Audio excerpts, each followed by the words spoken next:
Don't get up. Okay, cool. I didn't. Right on. Look I'm at here, you. man. I'm with you. Welcome to After the Reaction. Sorry to cut you off. Yeah, no. Knew nothing about this movie. I think it just like was a total surprise, like a lot of our comedies are on here. Yeah. But I think for me, this one especially kind of just reminded me a lot of the same kind of joy I found from a movie like Galaxy Quest. Yeah, it was literally like Galaxy Quest meets Blues Brothers kind of kick.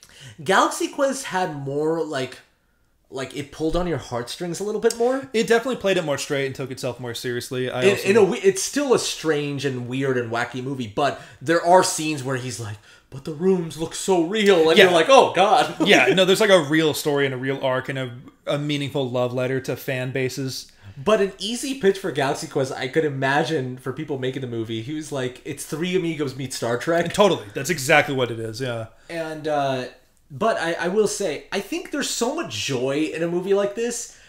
I want to talk a little bit about specifically Steve Martin and Martin Short. Yeah. Because I've seen their live show on Netflix, and even if you haven't seen their live show on Netflix, what they did like 2 years ago, recently. Yeah. I would also recommend like watching their appearances like on Conan, like especially Martin Short's appearance on Conan, where he just roasts Conan, or Steve Martin and Martin Short together on the Tonight Show. They've been friends for years. They have a great back and forth, and there's just like this, like their comedy is just, it's fun. It's so light and frothy, and like Martin Short is like roasting Steve Martin the entire time. Yeah, it's so like comfy. Like it's so easy to laugh at, easy to get down. And that's kind of what this movie is. Yeah, 100%. Where I'm just like, there was not a single scene I was bored. It moved like a freight train, and by the end of it, I was like, wow, that ended like a great, like complete Western movie. Yeah, it took itself seriously as like an actual Western adventure. But then at the same time, it's so dumb. Like them all waving to these three actors. Like, you know what? My first Martin Short experience was when I was a small child. Can you take a guess? Oh god, I'm trying to think, because I know it's probably not. He's a supporting character. I'll give you a hint. Oh man, I feel like I should know this because it. Okay, just go ahead. You're probably not going to guess it. It's Jungle to Jungle. Okay, now I wouldn't have. Yeah, I know you wouldn't. There's no way. But did you see that movie? No, I haven't. Do you know that one? No. It's Tim Allen. Okay. It's where you sold me. I'm just kidding. Stop right there. Yeah, it's 90s Tim Allen. Okay. I think I barely remember the premise, but I owned it on VHS as a little kid. Is Tim Allen a dog or is he Santa? I know, right? No, he's a Wall Street guy, I think, or like a corporate dude of some sort. Like he's in a suit, and he learns he has a son, and his son was like raised in like I think like a Native American tribe or village of some sort, and he like adopts him and brings him to the Big Apple. You know, so he has this Native American son, but Martin Short's like his friend in his corporate Wall Street business. Nice. Yeah. I remember like Martin Short was on Conan, and he's like, whenever he comes on Conan, he roasts Conan. Okay. And one day he sat down, and Conan's like, Marty, nice to have you here. Nice to be here, Conan. Let me just say, you look like a number 2 pencil. And it's like one of my favorite. If you look up YouTube Martin Short Conan, there's like a 10-minute compilation of Martin Short just roasting the shit out of Conan. But I've always loved Martin Short. Obviously love Steve Martin. But I've got to be honest, I haven't seen the big Steve Martin classics. Same, yeah. I haven't seen Planes, Trains, and Automobiles either. Okay, so I've seen that, but I haven't seen The Jerk. Okay, I haven't seen that one either. Yeah. What else? I know there's others. I'm missing others in my head right now. From like the classic Steve Martin era? Yeah, let me look it up. Yeah, look it up. Because we're millennials, guys, and we grew up with Cheaper by the Dozen. I know. And I saw Bringing Down the House.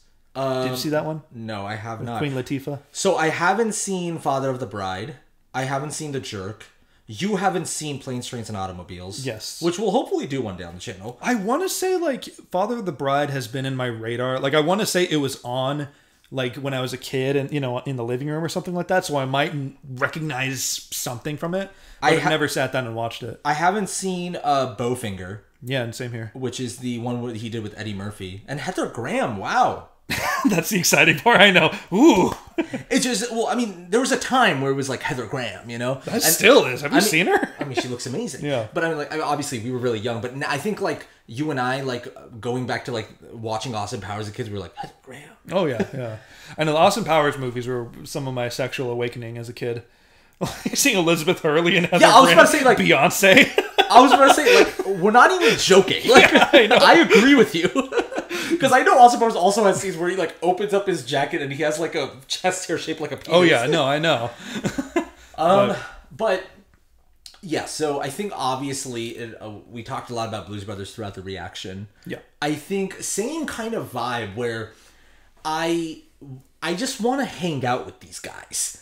Like, it feels like I'm watching my best friends on screen. I know, they have such good chemistry together. Such good chemistry.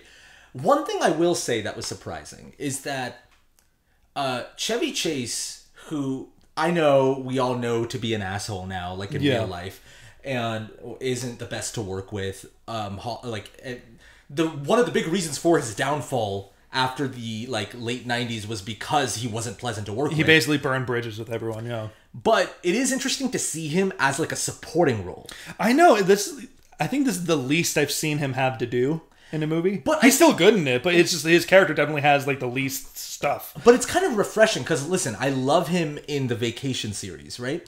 But there was something interesting of him being a supporting player and seeing Steve Martin cook, or it was clearly a Steve Martin and Martin Short project. Yeah, I know. Martin Short, not in a bad way, carried this movie, but he did so much for this movie. Yeah, not carried, but stole the show, definitely. Stole the show, that's the better word for it. I think every time it cut back to Ned, you and I were laughing. Just giddy. And he didn't even have to do anything. You know what's crazy, though, is that when we were doing research to get ready, for this movie, I saw it had 45% Rotten Tomatoes or something. Wild. And I'm not saying that, obviously I know that we're not fans of the tomato meter or rely on it or anything, but I remember seeing it and being like, oh, people recommended this movie, people voted on it, but it's not very well received. So I was interested to see how we'd like it. Yeah, and it's also not when you because whenever we're doing reactions, we always look up how this reaction does for other channels, and then we kind of gauge that on okay, are people interested? Yeah. And it's not the most popular comedy, right? In terms of how views that it gets on reactions. Yeah, and I want to say we put this movie on lists before in previous polls that we've done for Patreon. I think. Maybe not. And it's just interesting to me because, in my opinion, it should be up there as a Blues Brothers thing. Yeah, it's that was really fucking funny. What a breeze of a movie. Yeah. So much fun. You know what I mean? I think I could see critics watching this and being like, what was all that for? This movie meant nothing? Yeah. But I mean, some movies don't need to have that. They can still be, as long as it's still well made and there's well crafted jokes, it doesn't have to mean something. And I'm seeing right now on the pause screen, it's rated PG, this movie. And I don't know if it was made during a time when PG-13 was iffy, but looking back at it, it is a pretty wholesome movie. There's no super sexual innuendos, there's no hardcore, cursing. The rating system was different back then, but it is a pretty clean movie. Yeah, probably the most violence is just Western gunshots and, dramatic falling. Yeah, but it's not gory. There's some blood and it's whatever. But the most violent killing was the killing of the invisible swordsman. I know, right? Well, same with Blues Brothers too, come to think of it. Yeah, Blues Brothers definitely... Yeah, no, that's true. Blues Brothers was pretty wholesome. I think it's... I mean, this movie especially is a statement to, how you can still make something super funny without it being crass. Yeah. I think, That's kind of... I know you and I talk about, this kind of stuff is lost now, but when it comes to making something that, the entire family can sit down and watch and still laugh at, and still be able to, pull it off really well... That's kind of lost, I feel like. Yeah. I think they did a really good job of also balancing the tone and knowing that whole ending scene played it pretty straight. I mean, it's obviously goofy by its nature because they're actors being theatrical. Yeah. But the child being given the watch, that they didn't do any punchline. And you could see the child's eyes are watering up. Yeah, because I was getting ready when he opened up the watch. I was like, oh, is it not going to work, or is something stupid going to be in there? Same. My instincts were coming in. It's gonna cut to it, and it's a crayon drawing or something. Yeah, exactly. But it totally played it straight. It did. It gave me kind of the. I see Blazing Saddles in the related of this movie. It's giving us a recommendation for Blazing Saddles. Right yeah, but it does give me that same kind of that energy of knowing when to play it straight and then also when to be really fucking weird. I think you and I talked about this when we were talking about Shaun of the Dead on our podcast, where we were at the end of the day, Blazing Saddles is about those two guys and their friendship. Mm-hmm. And there's a heart to it. Yeah. And this movie doesn't have like that emotional core, but when it needs to play things straight, it does. Yeah. And so I feel like I could recommend this to anyone. I could put it on if I'm having a bad day, this movie. Yeah. It's kind of that vibe, you know? It's just so exciting. I don't know if you feel this way. It's just so exciting when we watch a movie for this channel and we suddenly realize, we're like, oh, I could put this on tomorrow if I wanted to. I know. Do you have any movies? I mean, we kind of talked about it recently on our Patreon. If you ever want to go check it out, guys. We do monthly mailbags, and in our March mailbag, we talked about this, but there are definitely some movies that I've rewatched. Princess Bride. Yeah, that one you've rewatched a lot, right? Yeah, and it was my first time watching it when we did it on the channel. Definitely rewatched Life of Brian. Total Recall, The Thing. Same, yeah. Yeah, The Thing I've rewatched a lot, too. One movie I do want to rewatch that I haven't is Galaxy Quest. Galaxy Quest? Yeah. And Holy Grail. I haven't seen Holy Grail since we did the reaction. Okay, yeah. And same here. I mean, most of those I've also rewatched. I think Princess Bride is the only one that I haven't rewatched. But you've also seen that movie before. So I will say, there's some movies that I straight up own on Blu-ray now that I reacted for the first time on this channel. Like, I own the Blu-ray to Kung Fu Hustle. I own the Blu-ray to The Thing, Total Recall, where I love them so much that I kept it. And that's kind of the joy of this channel sometimes too, is looking back at a time capsule of like, oh, this is where I watched one of my favorite movies for the first time. Yeah, I think like even if you go to our this isn't me plugging, by the way, but if you go to our merch site on nicedudemovienight.com, you'll see on the mug image that we took, we stacked movies that we've seen underneath the mug, like to place the mug on. I don't know if you remember that. Oh yeah, we put like Kung Fu Hustle and The Thing. And like yeah. We did that as like photo. Yeah, as our own little love letter to our fans. Which I will say, I don't know if we want to do it for like a week, but when we upload Three Amigos, we should definitely do those shirts. The Good Night Chris, Good Night Altaf. I'm just curious. I want to know how many people get them. They should each have different styles too. Like one that's something that I would wear, one that's something you would wear. Yeah.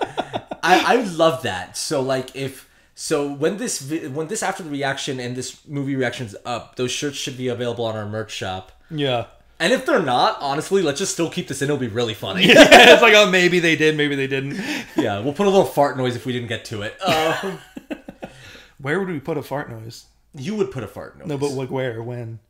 Right now. Just me looking at you. Have you what are some other Chevy Chase movies you've seen besides the vacation stuff? I think that's it. Wait, no, is there something else I've seen? I know another movie I saw someone recommend in our comments is Funny Farm. Oh, I don't know what that is. I think it's Money Farm or Funny Farm. I forget. Okay. No, but that's it. Yeah, so I think for you and I, we know Chevy Chase from the vacation stuff. Yeah. Where he's super wacky and his eyes are wide. And throughout this movie, I was just waiting for him to do that. To lose it at some point. Yeah, but I'm kind of glad he was a good supporting player. Yeah, he played it pretty straight. The guy who played El Guapo fucking killed it. Yeah, he was awesome. He was actually a really charming villain, because I remember when he first appeared, we were kind of disappointed that it wasn't a big celebrity or some big thing. Totally. And something that this movie did really well is that every time his henchmen would laugh, it would cut to close-ups of them laughing. Yeah. And that's if you watch Sergio Leone spaghetti westerns and stuff like that, they do that all the time. Oh, really? Oh yeah. It's a big thing. Clint Eastwood will come in and then all of them will be laughing and it'll cut to close-up and ha ha ha. It's so much so that Tarantino oh, he does that stuff all the time. But in Once Upon a Time in Hollywood, when they're showing Bounty Law, Rick Dalton's show, it cuts to close-ups of them laughing, and it was such a great, little, actually showing how Westerns are shot. That's awesome. The next one I really do want to show... I want to show you this is Planes, Trains, and Automobiles. For Steve Martin. Yeah. Well, and John Candy, right? Aren't they the two leads? John Candy. Yeah. Yeah. Oh, dude, yeah. John Candy... I can't say anything. I don't want to say anything. Okay, cool. But that movie is so good. Don't spoil Planes, Trains, and Automobiles, guys. Yeah, not at all. Not even how it made you feel, nothing. Because I want it to be a true surprise for you. Yeah, we put that one on the poll as well a couple times. Yeah, it's a movie that we might just have to do without. If it doesn't get voted on, we'll still do it. I know. I remember we did that a while back. For Halloween, and I think we put Beetlejuice on multiple times, and someone ended up commenting guys, it's clear you want to do Beetlejuice, just do Beetlejuice. Now that the new Beetlejuice movie is coming out, We should just do it. We should just do Beetlejuice. That movie's wild. That would be a fun reaction. I've seen that movie, but I know absolutely nothing about it except like Michael Keaton's a ghost.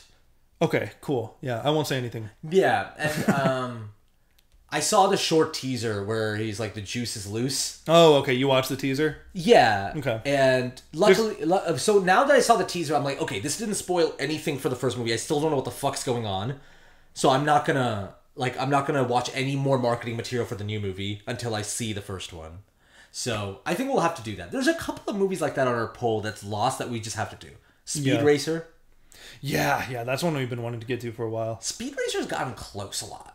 Yeah. Uncle Buck is another one. John Candy, speaking of. Yeah. We got a lot of comedies, which is kind of nice. A lot of comedies we need to get to. I remember we were scared for a second after we were like starting to run out of the big famous Mel Brooks movies. I know there's still a lot of Mel Brooks movies you haven't touched, but the big ones. Yeah. And we're like, are there any comedies left? But like Hot Shots and this proved us wrong. I know. And then we also have Hot Shots Part 2 coming out soon. Yeah.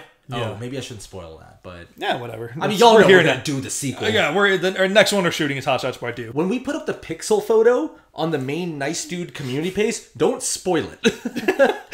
They're gonna know. They're gonna figure it out. Yeah. I'm acting like it's like the pixel photos is keep it secret, guys. That's what I love about the pixel photo too. Sometimes it's like the most obvious thing to the point where our commenters are just like, "Oh, it's the Social Network." Like, yeah, they'll put completely wrong movies on purpose. I know. What? Not to go too sidetracked, but I do think, from what I've seen of the poster, that Hot Shots Part is a parody of Rambo. At least on the cover, it's like Charlie Sheen, straight up with the headband. It's supposed to be a parody of First Blood. So, is the pixelated picture just going to be people thinking it's Rambo? We'll have to figure it out. I think people will know. Yeah, we'll figure it out. It'll be funny if they think it's Rambo and we do Hot Shots Part 2. It'll be funnier. Either way, Hot Shots was like, in terms of performance, I don't know if it was the same for you. In terms of performance, I was so surprised that it did that well. Oh, people wanted to watch it that much? It's like a huge video for us. Yeah. And I was like, I mean, we loved it, but we just didn't think it was that popular. Yeah. Are you good to wrap up? I'm good to wrap up. Let's wrap up. Let's wrap her on up. Like a gift. Oh, God, you always got it. It's always at the tip of your tongue. You know what I almost said? I almost said like condom, Yeah. But then I was like, that's too gross. That's too... come on, I'm not that. So I said gift. Well, thank you for that. Thank you guys so much for watching. And last but not least, stay nice, dudes. Booyah! What the fuck? Jesus.